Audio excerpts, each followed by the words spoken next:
Thank you for the invitation today. My name is Helena Jochberger, and I'm working as a Vice President Corporate Services at the IT and Management Consultancy company CGI, a Canadian company. And in this role, I am the Global Manufacturing Lead responsible for developing our strategic manufacturing portfolio worldwide.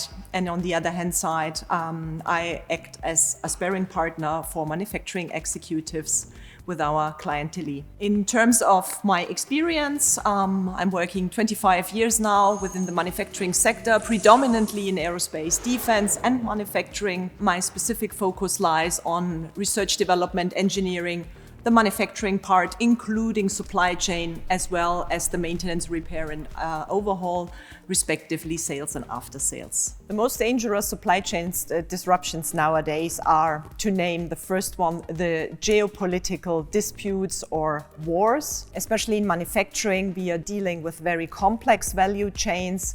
And if you have, of course, some sort of embargoes or trade barriers, these can affect the global supply chain. The second one we recently experienced quite heavily is a global pandemic.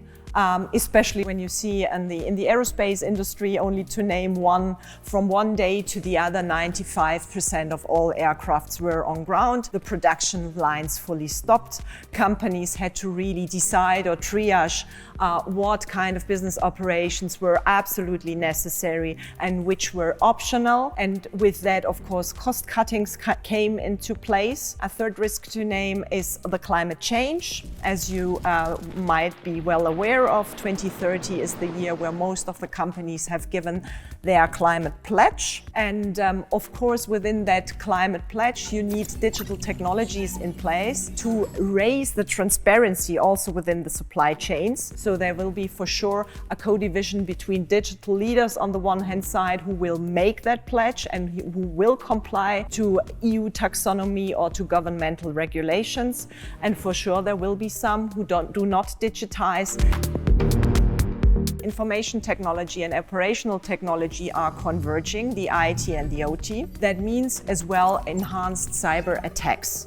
Imagine, for example, a digitized supply chain. Of course, there are many more risks than previously in an old analog way. And for sure, the chief security officers of a company have to take care of these cyber attacks, analyze them constantly, as well as to come up with countermeasures and mitigate. And last but not least, to name the last risk, transportation and logistics disruptions.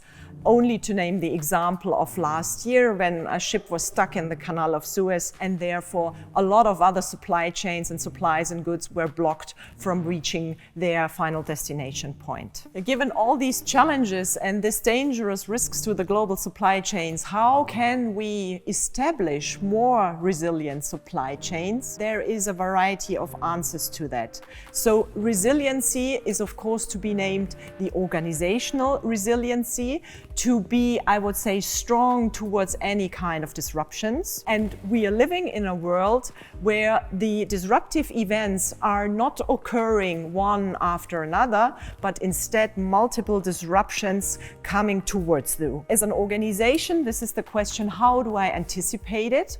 And for sure, when we are speaking about supply chains, one aspect or one answer can be the ecosystems. So instead of going alone or instead of working in bilateral partnerships, it is always a good recommendation to set up a new ecosystem. And maybe think also about an ecosystem with partners that you have never partnered before for the sake of resiliency, but also for another positive aspect that might be to generate new revenue streams as an ecosystem. In building ecosystems, there can be various subject matter topics to work on. That can be the sustainability aspect, that can be the aspect of capacity management. So that is one aspect. A second one, of course, is to collaborate within your ecosystem in new ways of working. That means a certain portion of change management, of mindset shift, and also including different aspects of legal contracts. How do we want to work together in the future? Who has a win when contributing, also in terms of giving in the data? A second aspect is digitize and do your systems integration. This is a purely, I would say, IT homework that needs to be done. We still have in manufacturing and in the supply chains a lot of silo IT landscape systems. These need to be integrated in order to allow a seamless data flow. And with this real-time data, you are able, also as a supply chain organization, to make a real-time scenario planning. Real-time scenario planning means really defining a set of scenarios that you are anticipating, doing risk analysis, doing supplier audits, and speaking open and communicatively with your suppliers. And the third aspect, and this goes from resiliency into the business agility part, how fast can you shift production sites? How fast can you shift suppliers? If you are aware with your real-time data that some supplier is not able to deliver or to supply you, how easy can you shift from supplier A to supplier B? All these aspects can help, of course, to raise more resiliency within your business. So let's talk about transparency within the supply chain. This represents a crucial, or I would say an essential part in the whole game. Transparency is being provided, of course, by having the data whenever I need it, or in other words, a real-time data. In order to raise or to put in place this transparency, you need technological help. So you need IoT devices in place, you need analytics tools in place to build on, I would say, historic data to extrapolate what might be the case in the future. And this transparency also can help you a lot. For example, to comply with ESG or sustainability regulations that, especially in the supply chain, show you, okay, where are your most emitters? To summarize these data points, to comply, as I said, with, in this case, EU taxonomy or whatsoever green taxonomy. And then outgoing from that transparent point of view, then you can work on optimize, for example, to become a sustainable supply chain. An optimal supply chain in the future, or hopefully in the near future, would look like you have a diversification of your suppliers.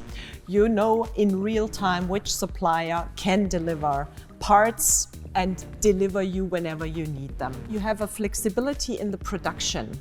So whenever a disruptive event would hit you from the outside world, you can easily change production plans, you can change logistic routes in order to be more resilient and to anticipate whatever is coming from the outside world. An optimal supply chain, of course, includes a collaborative and communicational spirit between all contributing partners. So that means a certain openness, a transparency over your backlog, a transparency over your production capabilities, and so forth. And you have contingency plans in place that are constantly updated to support business contingency. And of course, you have set up with your contributing partners the right contract in place where every participant can benefit from. So in conclusion, the best tools to identify risks in supply chains are for sure process mining tools, supply chain mapping tools. You need a risk management tool in place.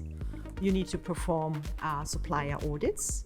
And a very good source also to mitigate risks within supply chains is the contribution within industry associations and also working with analyst companies where you can get the latest data from to exchange with peers within your industry to get up to the latest stage. So constantly adapting, constantly getting the new information, the new data to anticipate. And of course, from the tool side, there is no one fits best. You need to select your circumstances within your respective company.